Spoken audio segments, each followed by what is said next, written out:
Fala Brasil, tudo bem? Tudo tranquilo? Mais uma vez aqui, professor Pagir, com aula de Biologia no percurso educacional. Hoje vamos continuar a nossa série de tecidos, abordando agora um grande grupo de tecidos, que é o tecido muscular, ou os tecidos musculares. Essa primeira aula é uma aula padrão Enem, é uma aula mais generalizada, uma aula que a gente vai focar mais na funcionalidade dos tecidos, onde que a gente encontra esses tipos de tecidos e vai deixar um pouco de lado os detalhes moleculares, os detalhes celulares.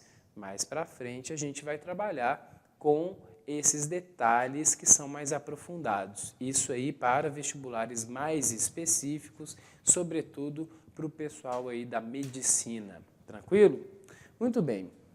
Quando a gente fala de tecidos musculares, eu estou falando de um tipo de tecido que é exclusivamente encontrado em animais, no reino Animalia. O tecido muscular, ele tem origem mesodérmica. Então, daqueles 3 folhetos embrionários, é a partir da mesoderme que o tecido muscular animal ele evolui, ele se forma. E esse tecido muscular, ele é assim considerado num grande grupo pela característica de apresentar capacidade de contrair e relaxar. Vem aqui comigo que eu vou mostrar isso aqui no desenho para você. Então aqui eu fiz um desenhozinho básico mostrando um músculo, uma fáscia muscular. Nas extremidades do músculo eu coloquei aqui, representando o que poderia ser um tendão, por exemplo, Lembrando que musculatura esquelética, essa que faz parte do nosso sistema muscular, ela está presa a ossos para que ela possa realizar os movimentos. Então a gente tem aqui o que seria o músculo relaxado e aqui o que seria o músculo contraído. Se você reparar bem e prolongar a extremidade do músculo, você vai reparar, você vai perceber que o que aconteceu no momento da contração foi um encurtamento, foi um encurtamento da distância entre os pontos de inserção dos ligamentos. Ou seja, no momento que o músculo ele realiza a contração, ele diminui a distância entre os ligamentos e, portanto, ele realiza uma tração. Tranquilo? A musculatura, como um todo, ela é formada por células. Eu aqui representei um tipo específico de tecido muscular, que a gente vai ver mais na frente ali, que é o tecido muscular estriado esquelético. Ele tem essa característica, a sua célula, a sua fibra muscular, ela é considerada um sincício, ou seja, é uma fibra multinucleada, como se várias células tivessem fundidas, sem a membrana dividindo uma célula da outra. Portanto, a gente pode perceber vários núcleos numa mesma fibra. Ele é chamado estriado porque quando você vê no microscópio esse tipo de músculo, você vai ver regiões claras e escuras, assim como eu representei nesses risquinhos vermelhos. Então, a gente intercala uma parte vermelha e uma parte branca, parte vermelha e parte branca, por isso a ideia de músculo estriado. Tem nada a ver com estria da pele, não. Estria da pele é outra coisa, estrias na pele são, vamos dizer assim, marcas de um excesso de esticamento da pele, que pode ser uma barriga que está crescendo por gravidez, pode ser uma barriga que está crescendo por causa de cerveja, pode ser um movimento de crescimento rápido que acaba esticando a pele rápido demais e gera as estrias, numa fase de crescimento muito acentuada, pode ser na fase que a pessoa está engordando rapidamente, a pele não dá conta de acompanhar esse crescimento saudável. Não estou falando dessas estrias, não, estou falando de estria celular, microscópica. Isso aqui eu só consigo ver no microscópio.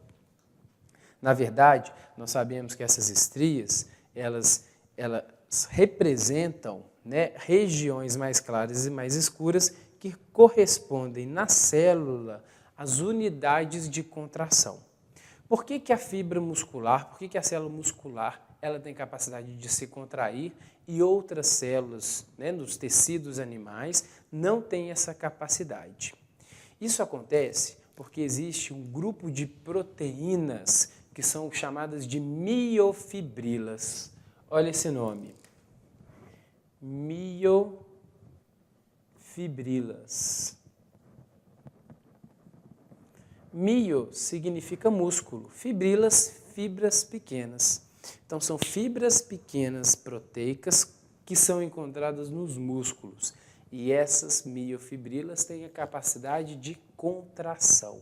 Elas deslizam umas sobre as outras, provocando, então, o tal do encurtamento da fibra muscular e, consequentemente, do músculo. Aqui, fazendo uma ampliação bem geral, eu vou mostrar para vocês a unidade contrátil do músculo, letra A, é toda essa estrutura aqui. É uma, vamos dizer assim, uma espécie de organela citoplasmática especializada, encontrada só nesse tipo de músculo. Letra A, toda essa estrutura é conhecida como sarcômero. Sarcômero. Meros, pedaço, parte. Sarcos, carne.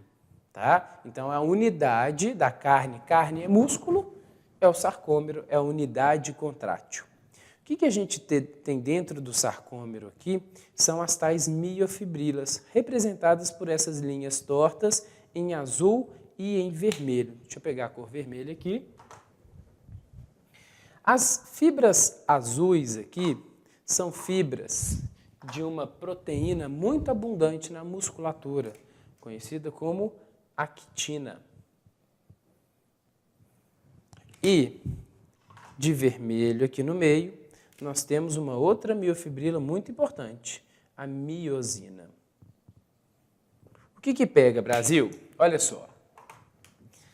Tanto a actina quanto a miosina são miofibrilas e vai rolar um movimento de deslize entre uma miofibrila e outra. A gente vai ter uma aula depois exclusiva só para explicar o funcionamento molecular do sarcômero com todos os detalhes, né, necessários para um estudo mais aprofundado, um estudo mais, vamos dizer assim, específico, que é orientado para determinados vestibulares, tá bom? Para quem vai fazer o Enem, não é necessário conhecer com profundidade esse funcionamento do sarcômero. Mas, basicamente, o que acontece é que essa miosina, ela é, né, uma proteína fixa e a actina, dos dois lados, ela desliza sobre a miosina. Então, imagina que essas duas canetas são as fibras de actina. O que acontece na contração muscular? Elas deslizam nessa direção. Elas vêm de fora e vão deslizando para o centro do sarcômero. Isso significa um movimento de contração. Quando esse músculo vai relaxar, o que acontece? Elas voltam para o seu local de origem. Com isso, o que a gente percebe? Essa linha preta aqui, ó, chamada de linha Z. O que a gente vai ter no final? Se as actinas elas se aproximam, elas puxam a linha Z e a linha Z então se aproxima do centro. Pensa, vários sarcômeros, uns ligados aos outros, todos eles contraem ao mesmo tempo, o que vai acontecer com o comprimento dessa fibra? Vai encurtar, não vai? E é justamente isso que a gente percebe na musculatura como um todo. Beleza? Então, basicamente, isso explica, né, por que o tecido muscular tem essa capacidade exclusiva de realizar contração. Em determinados animais que não têm mesoderme, por exemplo, os quinidários, né? É bom a gente englobar no estudo da histologia, não só falar de corpo humano, mas tentar trazer um pouquinho de conceitos da zoologia, por exemplo. Na zoologia, que é o estudo da biologia, a gente estuda vários filos. Tem um filo de animais, que são os quinidários, as águas-vivas, os corais, as caravelas, as anêmonas, né? Eles não têm 3 folhetos embrionários, eles não têm a mesoderme, eles só têm a ectoderme e a endoderme. Mas mesmo assim, eles apresentam movimento, né? A água viva ela tem aquele movimento assim, né, de jato propulsão. Como será que eles conseguem se movimentar se eles não têm células musculares, uma vez que a musculatura ela vem da mesoderme? Nesse caso, essas miofibrilas, essas proteínas contráteis, elas serão encontradas em células especiais da epiderme. São chamadas de células mioepiteliais. São células epiteliais com capacidade de contração. Em todos os outros animais triblásticos que têm musculatura, a gente vai encontrar então um tecido muscular com essa capacidade de realizar contração. Beleza? Agora, voltando um pouco mais para a perspectiva humana. O tecido muscular, ele pode ser dividido, categorizado em 3 subtipos. Deixa eu pegar as canetinhas aqui para a gente poder passar para outra parte do quadro. Então, produção, eu queria primeiro que você mostrasse de uma forma bem ampla, se der para você enquadrar os 3 desenhos aí que eu fiz. Como vocês podem ver, são desenhos bastante diferentes, sendo que um deles é muito diferente dos outros, né? Então, a gente tem esse aqui, ó. Esse tipo de musculatura, pelo desenho, é bastante diferente desses dois, que têm uma certa semelhança. Para começar, então, a gente vai iniciar dessa diferença. Esse tecido muscular aqui não tem as estrias que eu mencionei anteriormente. Então, a gente vai falar tecido muscular liso. Beleza? Então, essa é a primeira grande divisão. Esse músculo é liso ou não? Nesses dois de cá, a gente vai, então, perceber a presença dessas estrias transversais. Então, a gente vai falar tecido muscular estriado. Esse aqui também, tecido muscular estriado. Tranquilo? Como eles são diferentes, eu depois vou abordar um pouquinho mais dessa diferença também. Vou completar o nome deles. Primeiro vamos falar do tecido muscular liso. Olha para essa célula. As células são fusiformes, elas têm as extremidades afiladas e o centro é mais gordinho, mais espesso. Outra coisa, um núcleo só por célula e esse núcleo ele é bem centralizado. Essas células são lisas, né, porque elas não têm a mesma concentração, na mesma direção, na mesma disposição das miofibrilas. Portanto, a contração dessa célula ela é multidirecional. Tem miofibrilas? Tem, porque é músculo também. Tem contração muscular? Tem também, porque é músculo. Mas essa contração ela é mais generalizada. Tranquilo? O que é muito importante da gente saber sobre a musculatura lisa, a musculatura esquelética e a outra também? É importante a gente saber como que essa contração ela é realizada, quem manda nessa contração e onde que a gente encontra esse tipo de musculatura. Então, olha só, a musculatura lisa é caracterizada por ter contração lenta.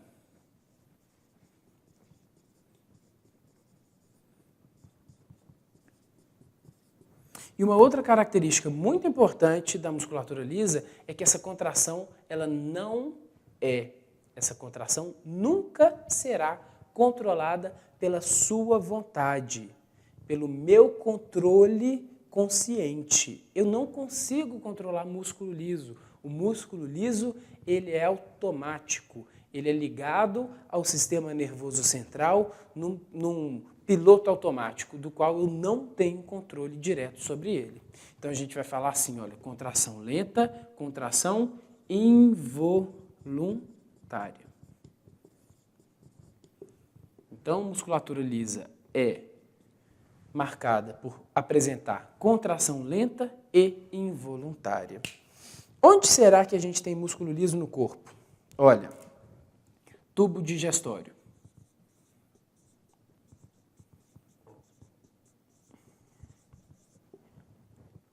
No tubo digestório, a partir do esôfago. Então, vamos lembrar, sistema digestório, boca, faringe, glândulas salivares, esôfago, estômago, intestino delgado, pâncreas, fígado, né? Intestino grosso, reto, ânus, beleza?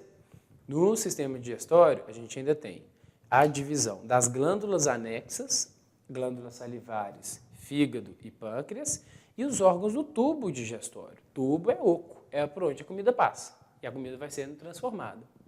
A partir do esôfago, depois a garganta, depois a faringe, essa comida vai ser sempre conduzida de forma automática, de forma involuntária, pela musculatura lisa desse tubo digestório.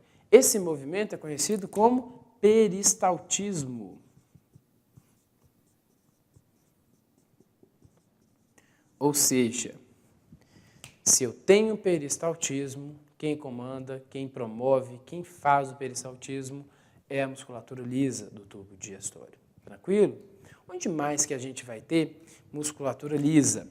A gente vai ter musculatura lisa nos vasos sanguíneos, tá? Principalmente nas artérias, nas veias também, mas a gente vai ter uma camada chamada túnica média, rica em musculatura lisa, fibras elásticas, que vão regular, né, a espessura da artéria. A artéria pode ficar mais constrita ou ela pode ficar mais larguinha, né? Se ela ficar mais fechadinha assim, aumenta a pressão do sangue na parede da artéria. Existem alguns hormônios que fazem essa vasoconstrição, né? Muito bem. Vasos sanguíneos.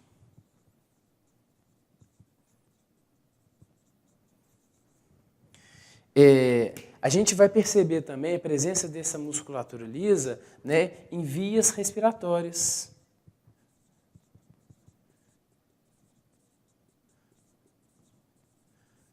Que vão aumentar ou diminuir, né, o diâmetro, o calibre do tubo que o ar passa. Por exemplo, a nossa traqueia, ela é toda cheia de anéis cartilaginosos. Esses anéis não são completamente fechados, eles têm o formato de C. Então você imagina que o anel cartilaginoso, que faz o reforço da abertura da traqueia, dos brônquios, de alguns bronquíolos, mas ligando aqui a parte de trás, fechando esse C, aqui onde que minha caneta está, ó, você vai ter uma musculatura lisa. Então essa musculatura lisa, ela, por exemplo, contrai, o que vai acontecer com o anel? Ele vai fechar um pouquinho, não vai? No que ele fecha, ele diminui um pouco o diâmetro dessa passagem de ar. Outro lugar bacana que a gente tem musculatura lisa, músculo ciliar, o músculo que fica atrás da íris, essa é a coisa colorida que o nosso olho tem, né? Que delimita a pupila. Quando a gente entra num ambiente muito iluminado, estou olhando agora, olha, diretamente para a luz, né? Como a incidência de luz é maior no meu olho, a minha pupila ela tende a fechar um pouquinho. Ela fecha para regular a quantidade de luz, para não machucar minha retina. Quando eu entro num ambiente muito escuro, o que acontece com a minha pupila? Puf, ela aumenta. Quem controla o diâmetro da pupila, que é o buraco, é esse preto do olho, é uma musculatura lisa também, tá? Então, a gente encontra músculo liso no olho, ok? Então, aqui eu já acho que eu já coloquei alguns exemplos bacanas aí para a gente entender a importância, a forma e a função da musculatura lisa. Vamos partir para o próximo. Aqui, ó, fiz um desenho compridinho, bem semelhante àquele outro desenho que eu fiz antes, né? É o estriado, esse músculo é chamado de músculo estriado esquelético.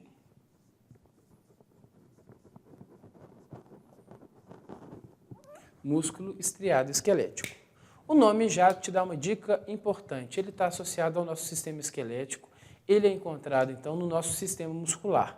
Quando você está lá no ensino fundamental, você aprende o nome de alguns músculos, bíceps, tríceps, quadríceps, glúteo, músculos abdominais, deltoide, esternocleidomastoideo, né? Músculo masseter, músculo frontal, todos esses músculos dos quais você tem a capacidade de controlar são músculos estriados esqueléticos.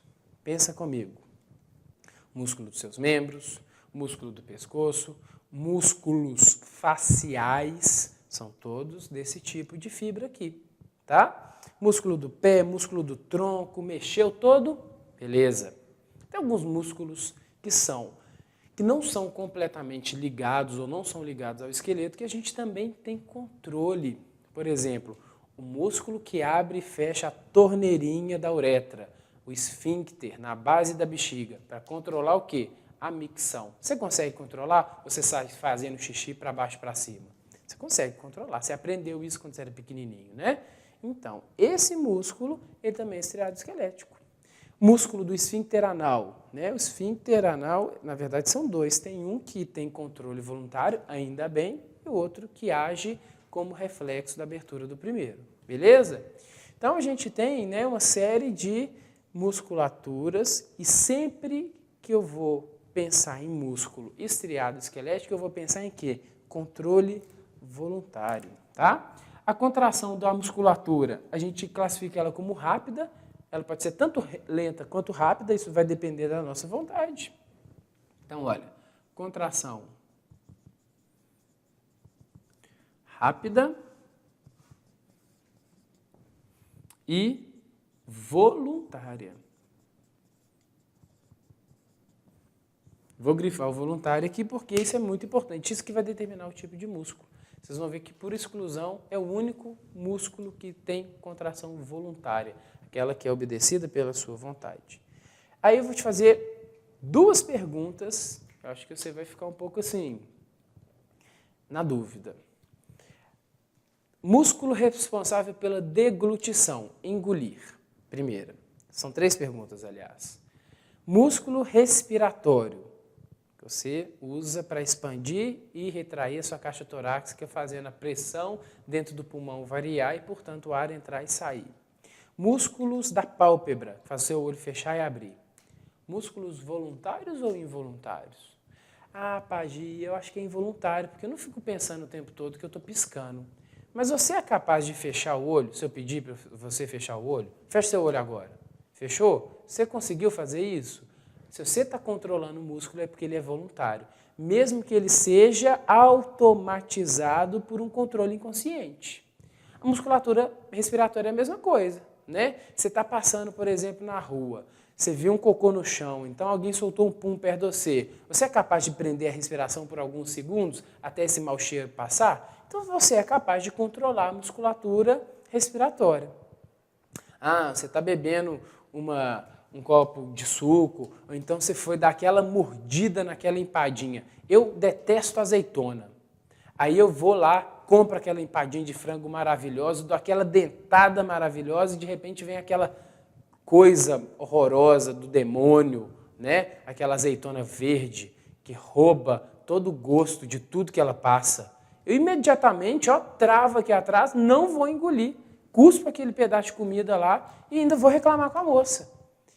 Portanto, até a deglutição. A gente está o tempo todo, engolir saliva, né? Você está aí estudando, assistindo a aula, sem saber se você está engolindo saliva. Sem pensar, você está engolindo saliva. Mas você pode escolher se você vai engolir a saliva agora, se você vai engolir depois, você vai engolir o que você quiser. Botou na boca, se quiser engolir, o problema é seu. Você que escolhe isso aí, beleza? Então, também é uma ação voluntária. Musculatura aqui da faringe, musculatura da deglutição, auxiliada pela língua, que empurra o alimento para trás, é também musculatura esquelética, beleza? Então, vamos pensar aqui, onde que a gente encontra, né, o músculo estriado esquelético. Olha, sistema muscular.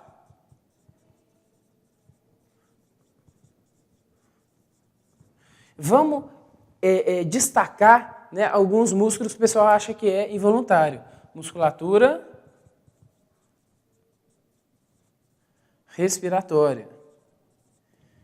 Qual que é a musculatura respiratória? É o diafragma. Né? Diafragma é aquele que baixa e sobe na hora que a gente inspira. Olha o que ele faz. Ele abaixa, né? Aumenta o espaço da cavidade torácica. Na hora que a gente inspira, ele sobe, empurra o ar para fora, né? Os intercostais.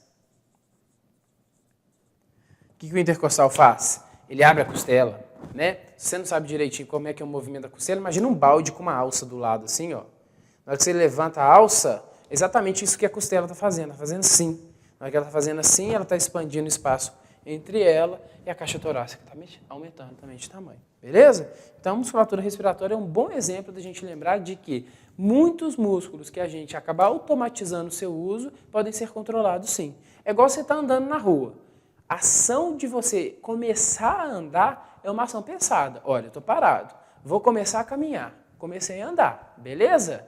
Tranquilo. Agora, toda vez que eu estou caminhando, enquanto eu estou caminhando, eu estou pensando no que eu estou fazendo? Ah, eu tenho que levantar um pé, eu tenho que levantar o outro, eu tenho que tirar o pé do chão, eu tenho que colocar o outro na frente? Não vou fazer isso. Então acaba virando o quê? Uma ação coordenada automática. Beleza? Musculatura esquelética? Fechou. Vem comigo. Músculo estriado. Agora, músculo estriado cardíaco. Opa! Olha ele aqui, gente. Que beleza! Coraçãozinho, tá? Músculo estriado cardíaco. Olha as diferenças, né? Eu acabei esquecendo de falar, sabe, produção, da forma da célula aqui. Vamos voltar rapidinho, depois a gente volta aqui para o cardíaco. Olha como a célula do estriado esquelético é diferente. É uma célula bem comprida. Como eu falei ali antes, eu acabei esquecendo de repetir, mas é importante de repetir. Tem as estrias transversais. Olha onde é que o núcleo está. O núcleo está na periferia da célula, está bem próximo à membrana, né? Para que eu tenha um espaço bem amplo aqui ocupado pelos sarcômeros, que são as unidades de contração do músculo. Outra coisa que eu vou perceber também são vários núcleos por fibra, por miócito. Miócito, célula muscular. Esses vários núcleos formam, então, o que a gente chama de sincício. Sincício seria, né, um tecido multicelular, sendo que não há uma delimitação entre uma célula e outra. Multinucleado. Agora a gente vem para o cardíaco e já vai destacar algumas diferenças morfológicas, né, da forma do músculo cardíaco. Músculo estriado cardíaco. Nosso coração é um órgão muscular tão especial, que ele vai ter uma musculatura só para ele. Pensa comigo numa coisa, desde o momento que o coração é formado, né, antes ali, lá sei lá, quarta, quinta, sexta semana, o coração já é formado no fetinho, né, no embriãozinho. Até o dia que a pessoa vai bater as botas, esse coração não para de bater, né? Não é uma musculatura que pode se dar ao luxo de cansar. O coração não pode virar para você e falar assim, espera aí um pouquinho, deixa eu dar uma pausa aí, de 3 minutinhos, daqui a pouquinho eu volto a funcionar. Isso não existe. O coração tem que trabalhar o tempo todo. Por essa necessidade, eu preciso de ter um músculo todo especial para ele funcionar, né? Então, primeira coisa, a gente vai ver uma grande semelhança com o músculo esquelético. A diferença é que essas fibras, ao invés de serem únicas, elas podem se ramificar. Então, a gente está vendo aqui bem no meio, né, uma fibra ela se ramifica, lá na frente ela volta de novo. A gente está vendo os núcleos agora dispostos no centro da célula. Cada célula tem um núcleo, tá? E a gente tem divisões bem assim destacadas, né, entre uma célula e outra. Cada divisãozinha dessa aqui é chamada de disco intercalar. Ele é todo furadinho, né? Tem aquele tipo de especialização de membrana que aumenta a comunicação entre as células, que são as junções gap, que são microcanais que permitem a comunicação direta dos citoplasmas das células vizinhas. Isso aqui vai ser muito importante na hora de enviar um estímulo elétrico e mandar esse músculo contrair. O que está acontecendo o tempo todo, né? Essa comunicação entre uma célula e outra ela vai ser bem mais otimizada com esses discos intercalares, beleza? Muito bem.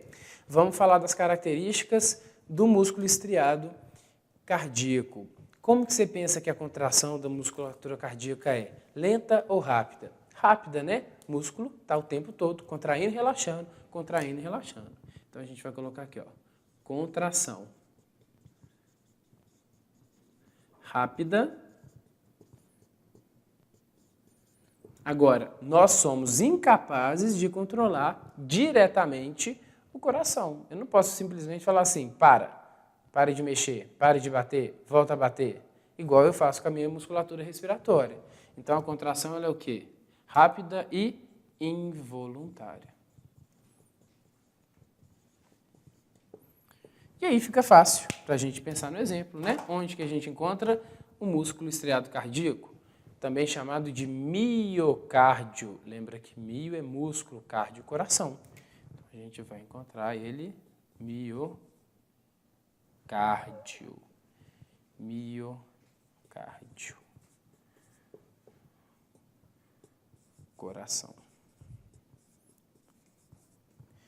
Para finalizar, é importante a gente falar que o músculo estriado cardíaco é um músculo muito especializado que tem um grau, um índice de regeneração muito baixo.